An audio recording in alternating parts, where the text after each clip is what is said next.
Buenas, bienvenidos a un nuevo video del canal Entrenando tus Finanzas. Soy Franco Tiberti y en el día de hoy, como cada sábado, vamos a estar repasando lo más importante de la semana en los mercados, tanto local como internacional, y en las noticias económicas que tengan o hayan tenido repercusión, lo más importante y lo más destacado en la semana.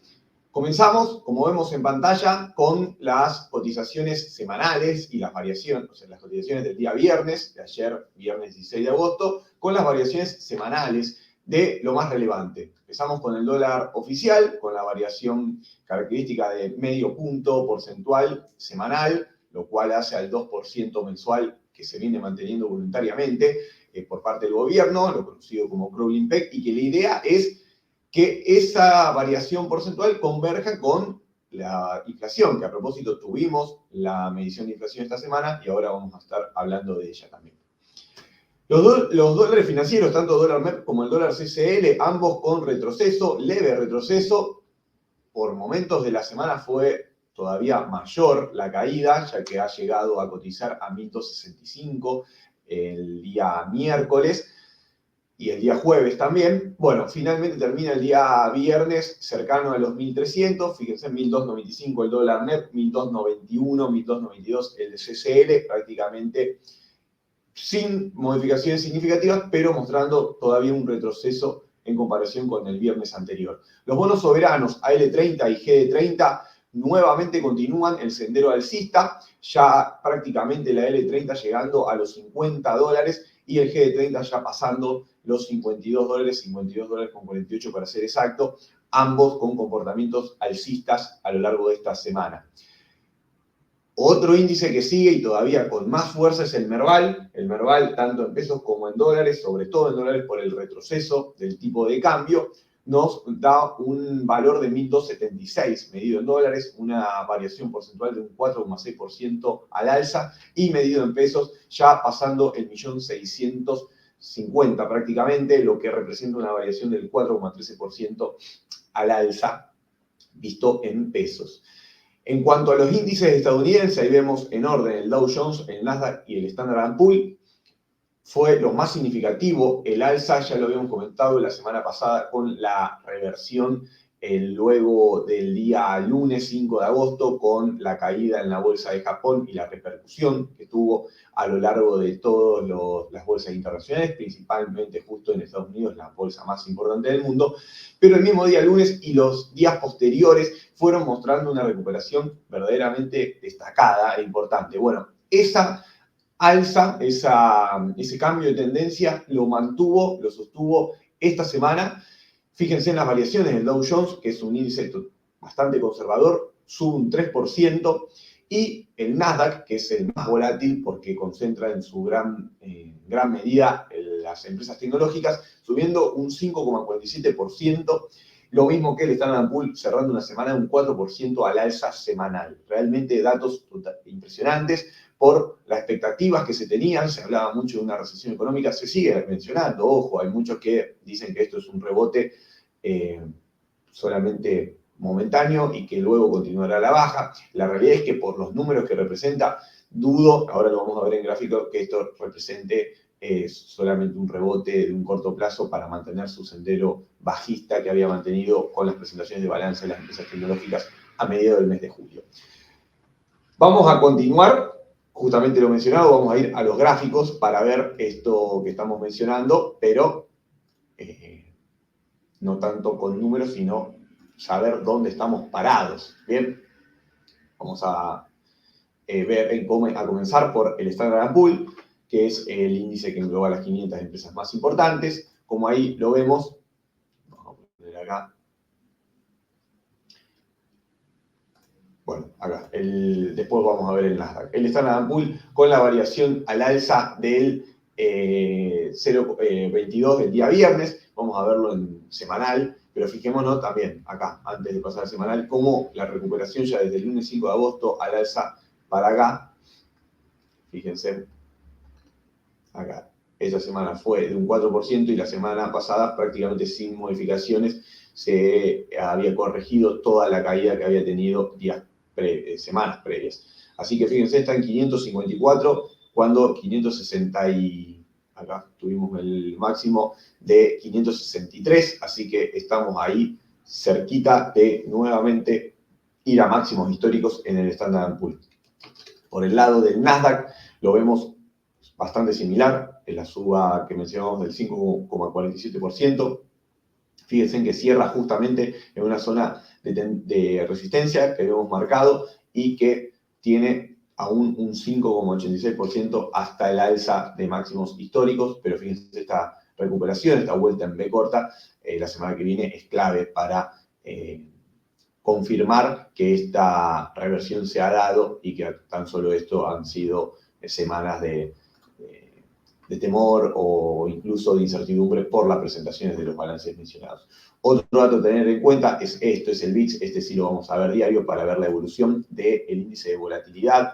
Fíjense en cómo fue en escalera, literalmente, descendiendo hasta los valores que cierra el día viernes en 14,81. Esto, recuerden, cuanto más bajo es el índice, este índice, quiere decir que menos volatilidad hay, por ende puede significar una mayor alza en el índice del Standard & Poor's. Por el contrario, cuanto más alto sea este índice, más incertidumbre va a tener y por ende, ante mayor incertidumbre en el mercado, más caída de precios. Así que es obviamente que el comportamiento es opuesto con el índice mencionado.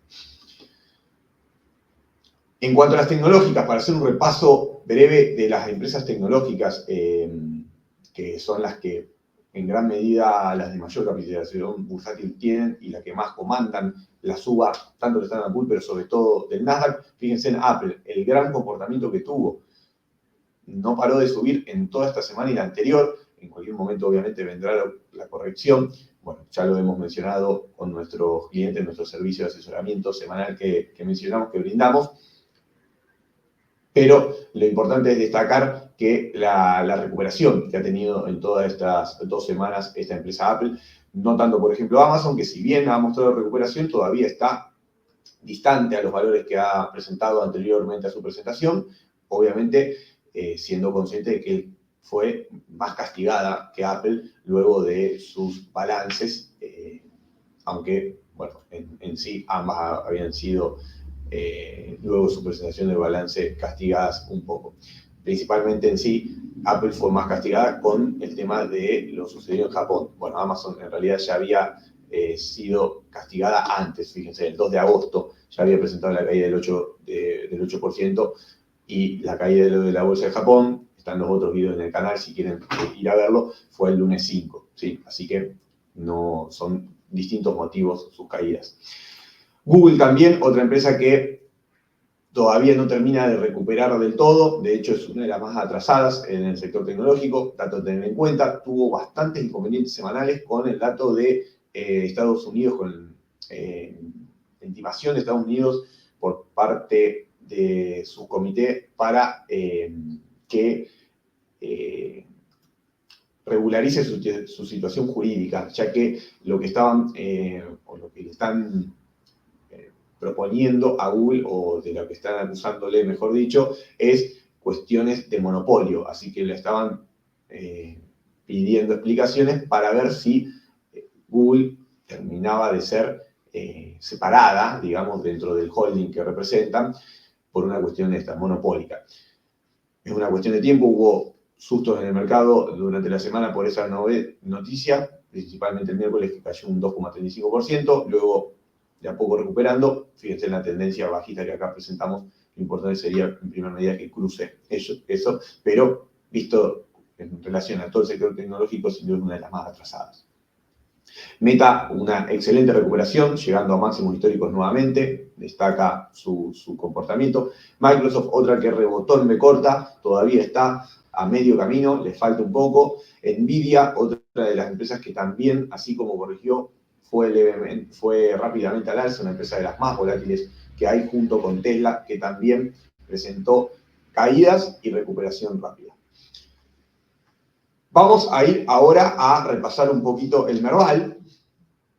Luego vamos a ir a las noticias generales, pero también destaca muchísimo la recuperación del Merval, entre medio de todas estas incertidumbres, que un mercado incluso menos emergente como lo es Argentina, se haya recuperado tan rápidamente, quiere decir que hay buenas señales por parte del mercado para el mercado local, valga la redundancia.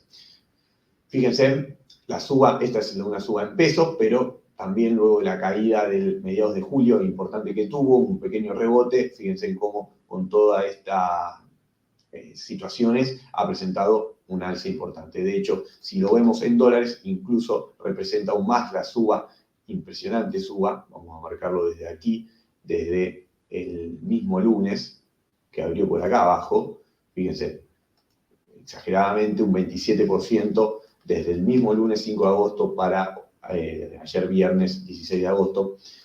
Fíjense en cómo en 2 semanas subió un 27%. No tengo el dato de otras bolsas internacionales que hayan subido la misma proporción en dólares. ¿Sí? Estamos hablando en dólares. Bien.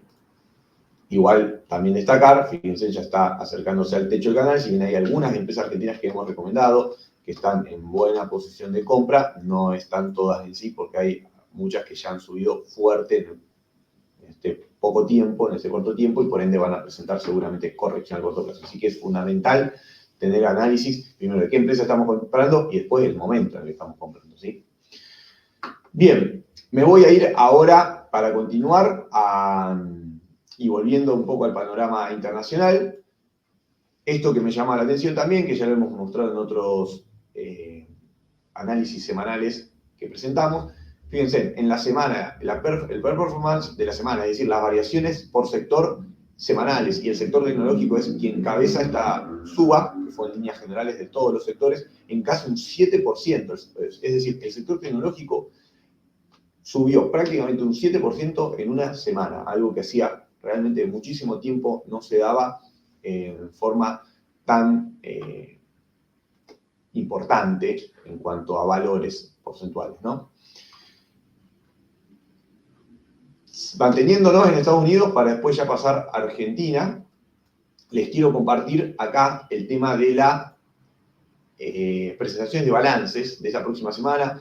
En sí, la gran mayoría y las más importantes ya han pasado, ¿sí? Lo hemos visto en otros análisis semanales, insisto, están acá en el canal de YouTube, lo pueden ir a ver, pero se destacan para esta semana Baidu, esta empresa china que va a estar presentando el jueves antes de la apertura, y particularmente a nosotros como argentinos nos importan también las empresas argentinas, y esta semana lo va a estar haciendo el día jueves, luego del cierre del mercado, el Banco Macro, así que también a tener en cuenta. En sí ya han presentado algunas argentinas y quedan otras tantas, así que viene la etapa de presentaciones argentinas, que obviamente también presentan en Estados Unidos aquellas empresas que tienen ADR, es decir, que también cotizan en Estados Unidos, aparte de, obviamente, aquí localmente.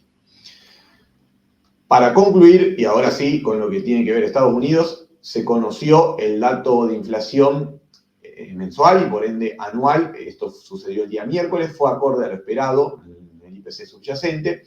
En el IPC anual levemente por debajo. Recuerden que el IPC subyacente lo que hace es excluir determinadas categorías, sobre todo los alimentos procesados, terminados y los del sector energético, pero en sí representan valores siempre similares. Se esperaba un 3,2 en el IPC subyacente anual y en el IPC común un 3%. Bueno, fue acorde a lo esperado en el subyacente, fue levemente por debajo en el IPC tradicional. Se puede decir que está ya en zona de un 3% de inflación anual de Estados Unidos. Recuerden que próximo mes va a haber reunión de la FED, va a haber decisión sobre las tasas de interés y probablemente comience el descenso de las mismas, ya que los datos de inflación vienen acompañando acorde a lo esperado. Este descenso de tasas por parte de la FED favorecería aún más la suba del sector de la renta variable, ¿sí? Ya que recordemos también el comportamiento es opuesto, por ende, si se descienden las tasas, es decir, hay un desaliento en el tema de las inversiones en renta fija, principalmente todos irían a invertir en la renta variable. Por último, ahora sí yendo al panorama local, vamos a ir con el dato de inflación que nos corresponde a nosotros. Aquí en Argentina se dio a conocer también el día miércoles y fue del 4% su variación mensual.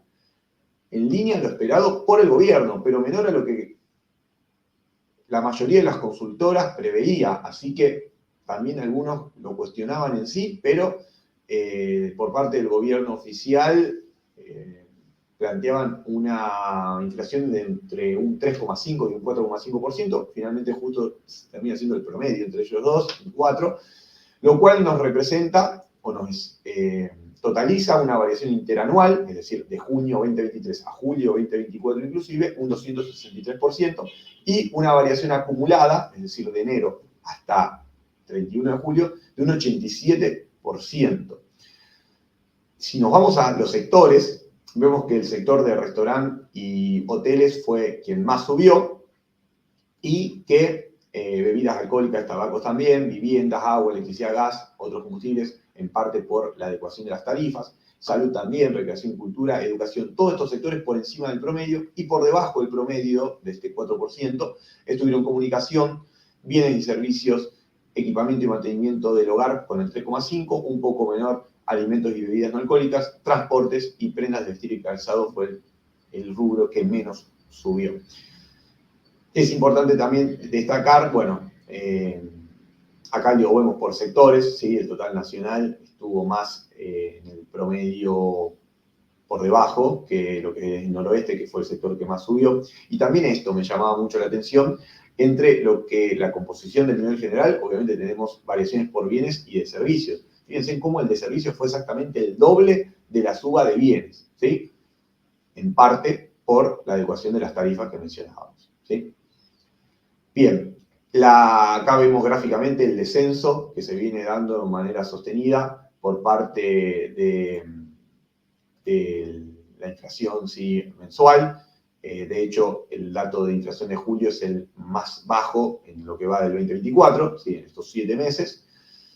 Y, bueno, también un poco el descenso de la variación de la inflación interanual, que había llegado a su pico aquí en abril, en un 289%, bueno, mayo 276, junio 271 y ahora en julio un 263. Falta todavía trabajo bastante, obviamente que recordemos que aquí está considerando todas estas inflaciones.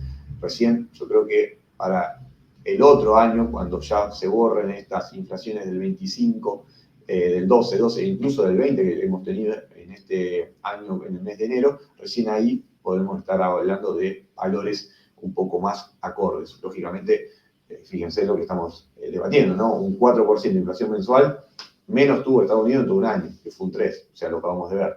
No, nos falta todavía, no nos enamoremos de estos números, pero nos indican por lo menos buenas señales. Obviamente, en vistas de un trabajo de ajuste y un esfuerzo económico bastante importante que se viene dando en el país. Bien, hasta ahí la presentación de lo que fue lo más relevante en esta semana, en un poco del análisis que hemos visto en el mercado. El día lunes vamos a estar también compartiendo con todos ustedes lo más importante de lo que vendrá en la próxima semana. Como recién veíamos con las presentaciones de balance, también hay otros datos importantes que tendremos que tener en cuenta en vista también de cómo inicia el mercado el día lunes, tanto en Estados Unidos como también aquí en Argentina. Que tengan un excelente fin de semana y nos estamos viendo el lunes. Chau, chau.